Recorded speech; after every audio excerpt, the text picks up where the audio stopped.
In this lecture, we're going to make the tabs functional in the modal. The application is slowly starting to come together. The modal is functional. The next step is to add logic to the content inside the modal. We have two forms, which are the login and registration forms. Both forms shouldn't be appearing at the same time.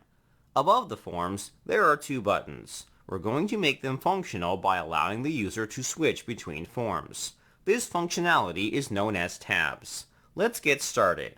Open the authentication component file in your editor. The first step is to tackle the current state of the tab. Which form should we show the user? We'll set the login form as the default form. We need to keep track of which form to show. We have two options at our disposal. We can store this information in the store, or we can store it as component data. We're going to store it as component data. This information doesn't need to be made available on a global level. Whenever you're creating data, you should ask yourself if the data needs to be available globally. If it does, storing it in the store is the way to go. Otherwise, storing it as component data will suffice. You never want to clutter your store with unnecessary data. Scroll down to the script block. We're going to define the data method. Inside the object, we're going to add a property called tab. Its value will be the following: login.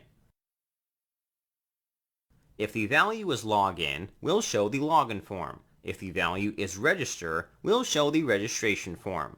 Let's use this data to toggle the visibility of the forms. In the template, search for a comment that says tabs.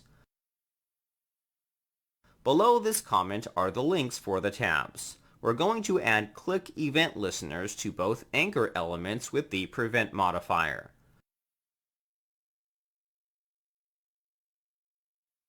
For the login link, we're going to set the tab property to login.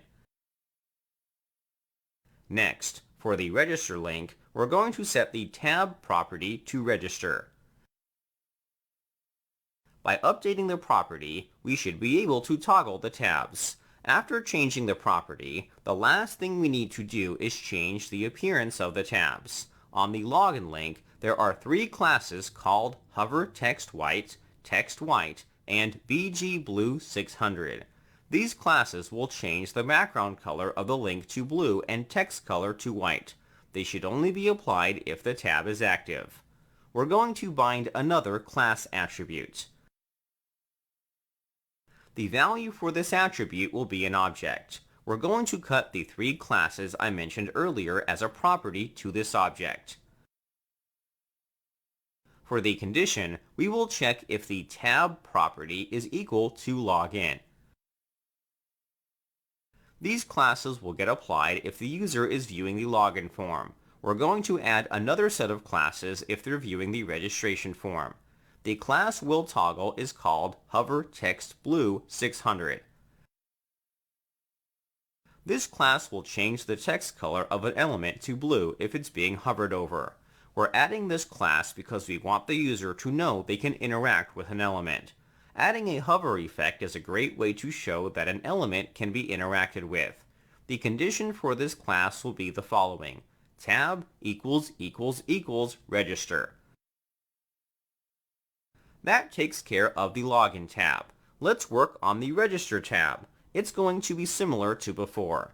Let's copy the class attribute we binded. We'll paste it over to the register tab link. In the conditionals, we're going to flip them. This modification will give us the opposite of what we had, which is what we're looking for. There's one last step. We need to toggle the visibility of the forms. Below the unordered list element, there are two form elements. The first form is the login form.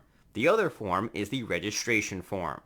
We're going to be using conditional directives to toggle their appearance. On the first form, we're going to add the vShow directive. The condition will be the following: tab == login. Lastly, another vShow directive should be added to the second form. The condition will be the following: tab == register. We're finished. Save your changes and refresh the page. If we open the modal, the login form appears. The registration form is gone. The links above should have the proper classes applied to them. Since the login form is displaying, the login link should have a background color of blue. If we click on the register link, the login form disappears while the register form appears. The tabs also change. Great! After verifying that it does work, we can move on to the next step, which is to add form validation. We'll cover that in the next section.